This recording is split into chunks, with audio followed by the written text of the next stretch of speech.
Taman tertata wanginya harum, buah serikaya matang terbelah, lebih mudah seekor unta masuk ke dalam lubang jarum daripada seorang kaya masuk dalam kerajaan Allah. Saya Pastor Petrus Suharjono SCY menghaturkan kepada Anda sekalian salam kasih hati kudus Yesus dan berkat Allah yang Maha Kuasa dalam nama Bapa dan Putra dan Roh Kudus. Amin. Pada kesempatan ini bersama-sama kita akan mendengarkan dan sekaligus merenungkan bacaan Injil dari Injil Matius bab 19 ayat 23 sampai 30. Bacaan Injil ini juga menjadi bahan permenungan kita dalam perayaan Ekaristi Hari Biasa Pekan Biasa ke-20, Selasa 19 Agustus 2025. Pada suatu kali Yesus bersabda kepada murid-muridnya, "Aku berkata kepadamu, sungguh sukar sekali bagi orang kaya untuk masuk dalam kerajaan surga.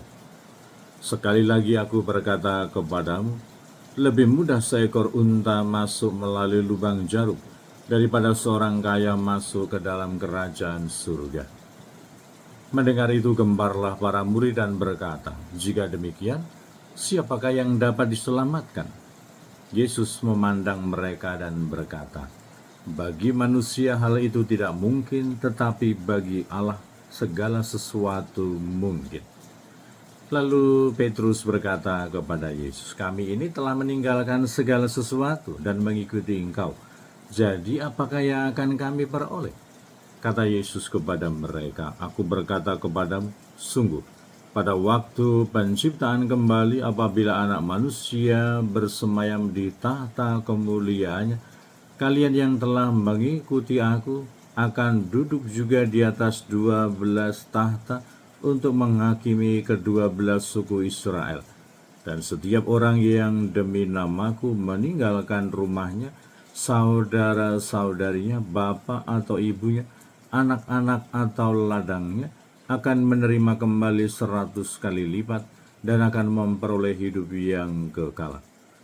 Tetapi banyak orang yang terdahulu akan menjadi yang terakhir, dan yang terakhir akan menjadi yang terdahulu." Demikianlah sabda Tuhan. Terpujilah Kristus. Saudara-saudari yang terkasih, selamat pagi. Bagaimana kabar Anda hari ini?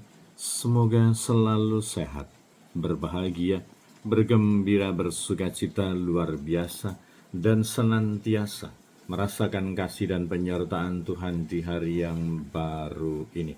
Semoga Anda sekalian, kita semua tetap setia dan tekun, saling mendukung dan mendoakan satu sama lain, supaya kita diteguhkan dalam iman, dikokohkan dalam pengharapan kita, dan dikobarkan dalam kasih kita kepada Allah dan juga kepada sesama.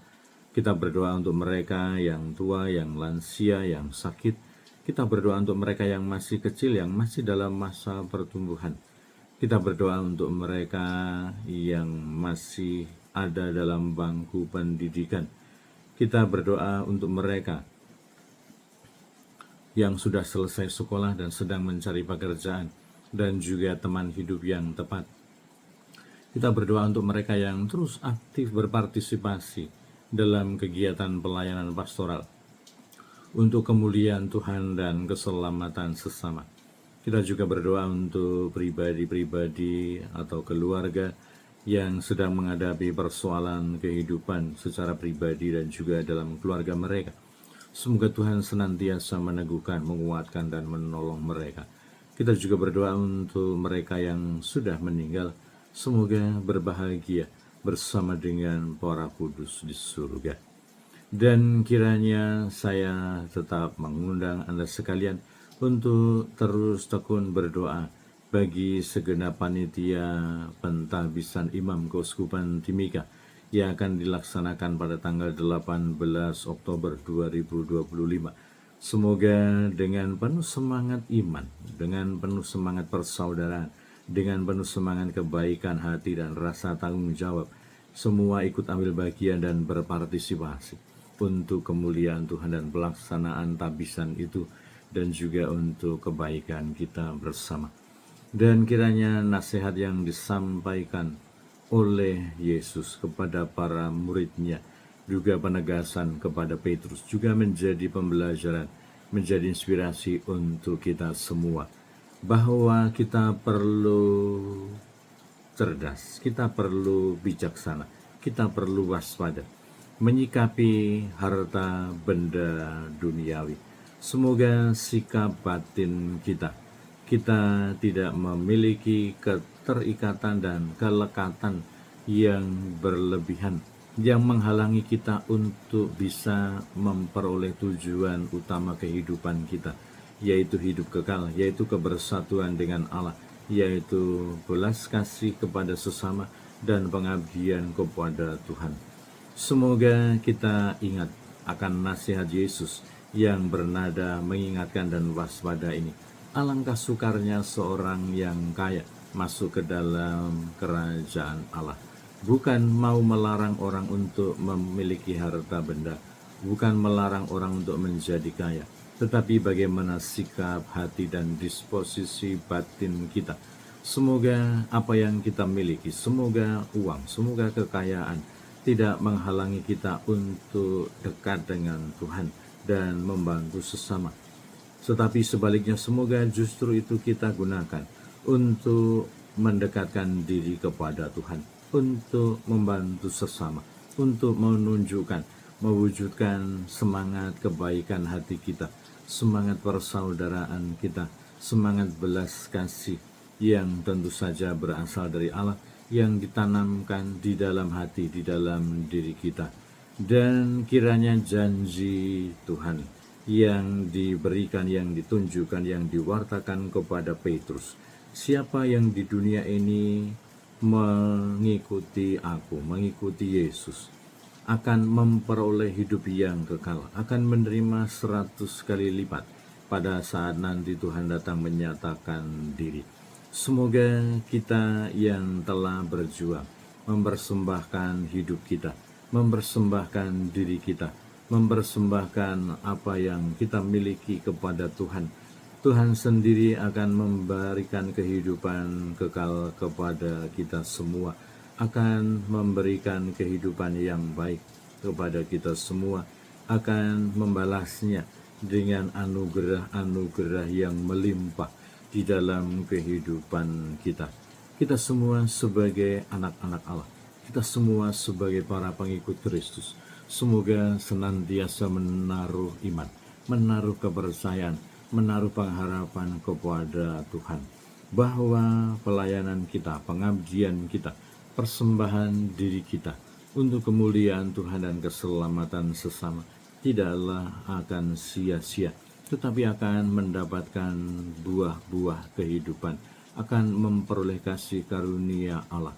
Memang dalam rangka memuliakan Tuhan, melayani sesama. Semoga bukan berdasarkan motivasi doides, kita memberi supaya kita menerima, tetapi semoga kebaikan hati kita, apa yang tumbuh, yang bergerak di dalam hidup kita adalah motivasi hanya karena untuk kemuliaan Tuhan, untuk kebaikan sesama, untuk belas kasih Allah, untuk menolong orang-orang yang ada di sekitar kita, bukan dengan sebuah motivasi pamrih, bukan karena ingin mendapatkan balasan, tetapi semoga hanya melulu karena kebaikan hati, hanya karena ingin menunjukkan belas kasih Allah kepada dunia, kepada orang-orang yang ada di sekitar kita. Kita sebagai para pengikut Kristus semoga memiliki iman yang teguh, memiliki harapan yang kokoh, memiliki niat yang kuat untuk senantiasa mempersembahkan diri dan hidup kita kepada Allah, melayani sesama, dan kita dengan penuh sukacita, dengan penuh semangat kebaikan, memberikan diri, memberikan hidup kita, memberikan waktu kita berkorban untuk kemuliaan Tuhan dan keselamatan sesama.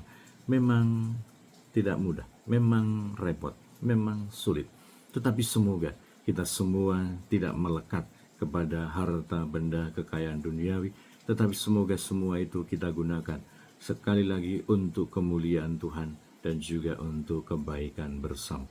Berkat Allah yang Maha Kuasa dalam nama Bapa dan Putra dan Roh Kudus. Amin.